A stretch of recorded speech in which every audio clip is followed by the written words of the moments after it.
प्यारे बच्चों, good morning. 8th class की हिंदी मीडियम साइंस में आज हम अग्निशामक करेंगे। अग्निशामक क्या होते हैं और कौन कौन से अग्निशामक कहाँ कहाँ प्रयोग किए जाते हैं। ठीक है। जल सबसे अधिक प्रचलित अग्निशामक है, परंतु जल तभी कार्य कर सकता है जब लकड़ी और कागज जैसी वस्तुओं में आग लगी हो। यदि आग विद्युत उपकरणों में लगी हो तो जल विद्युत का चालन कर सकता है और आग बुझाने वालों को हानि पहुंचा सकता है। तेल और पेट्रोल में लगी आग बुझाने हेतु भी जल का उपयोग उचित नहीं होता।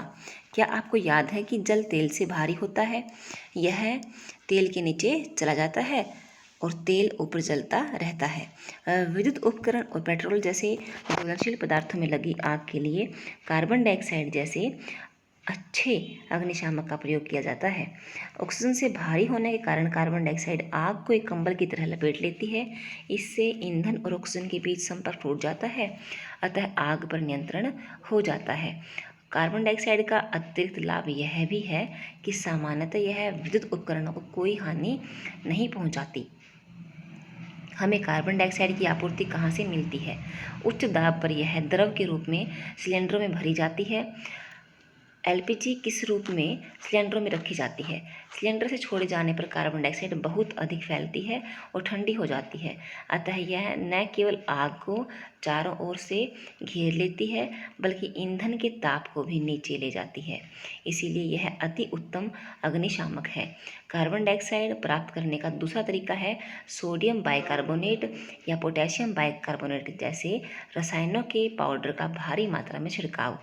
आग के निकट इन पदार्थों से बहुत सी कार्बन डाइऑक्साइड गैस निकलती है जो आग बुझा देती है।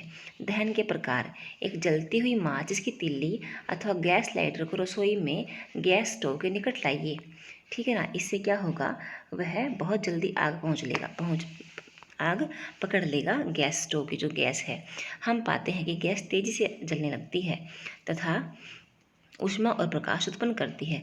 इस प्रकार का दहन तीव्र दहन है। ठीक है।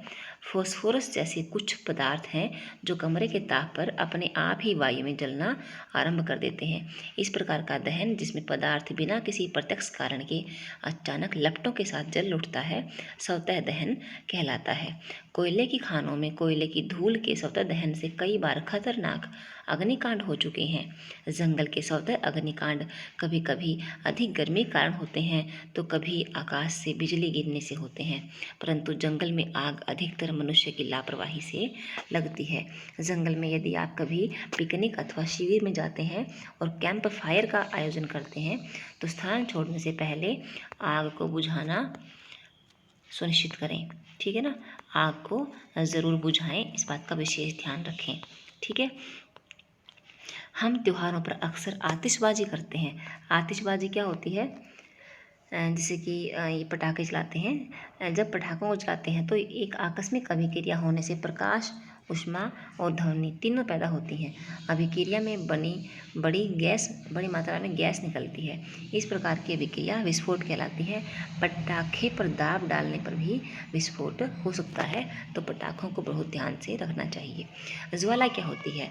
एलपीजी ज्वाला का परीक्षण कीजिए। क्या आप ज्वाला का रंग बता सकते हैं? एक मोमबत्ती की ज्वाला का रंग कैसा होता है? कक्षा 7 के मैग्नीशियम रिबन को जलाने के अपने अनुभव को याद कीजिए। यदि आपको सारणी 6.2 की शेष वस्तुओं को जलाने का अनुभव नहीं है तो आप उन्हें अब कर सकते हैं। देखो, मोमबत्ती, मैग्नीशियम, कपूर, मिट्टी के तेल वाला स्टोव और लकड़ी या कोयला। ठीक है ना।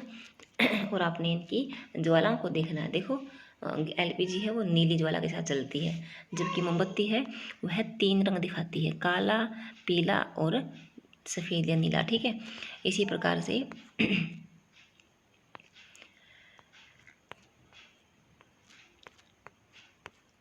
मिट्टी के तेल के लैंप दिख रहे हैं आपको। दूसरा है मोमबत्ती, तीसरा है बंसन बर्नर। ठीक है। एक मोमबत्ती जलाइए, एक कांच की नली को संडासी से पकड़िए और उसका एक सिरा मोमबत्ती की ज्वाला पर लगाइए। दिख रहा है? देखो, हमारे जो स्लाइड है उसको काला कर देगी ये। तो इस प्रकार से आप दहन के समय जो पदार्थ वाष्पित निकलते हैं, बाहर निकलते हैं, वे ज्वाला का निर्माण करते हैं। उदाहरण के लिए मिट्टी का तेल और पिघली हुई मोमबत्ती के साथ ऊपर उठते हैं और ऊपर उठते हैं और दहन के साथ वाष्पित होकर ज्वाला का निर्माण करते हैं। इसके विपरीत लकड़ी का कोयला वाष्पित नहीं होता और कोई ज्वाला नहीं देता।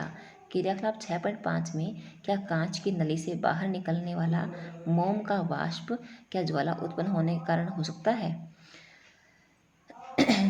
जब मोमबत्ती की ज्वाला स्थिर हो तो ज्वाला के दीप्त क्षेत्र में एक स्वच्छ कांच की प्लेट स्लाइड पर रखिए। उसे संडासी से 10 सेकंड तक पकड़िए, फिर उसे हटा लीजिए। आप कांच की स्लाइड पर एक गोल काला चक्र देखेंगे। वलय छल्ला बन गया है। यह ज्वाला के दीप्त क्षेत्र में उपस्थित बिना जले कार्बन कणों के जमाव को दिखाता है।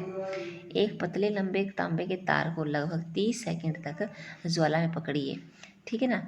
ध्यान दीजिए कि तार का भाग जो ज्वाला के कुछ ही बाहर है लाल हो जाएगा। क्या यह दर्शाता है कि ज्वाला के अदीप्त क्षेत्र का ताप बहुत अधिक है, यानी कि जिसका कोई रंग नहीं है ना, वह बहुत अधिक गर्म है। वास्तव में ज्वाला का यह भाग सबसे अधिक गर्म होता है।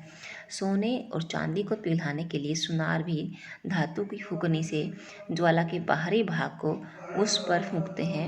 वे ज्वाला के सबसे बाहरी भाग का उपयोग क्यों करते हैं? क्योंकि ज्वाला का सबसे बाहरी भाग जो होता है वह सबसे ज़्यादा गर्म होता है। ठीक है, आगे देखिए।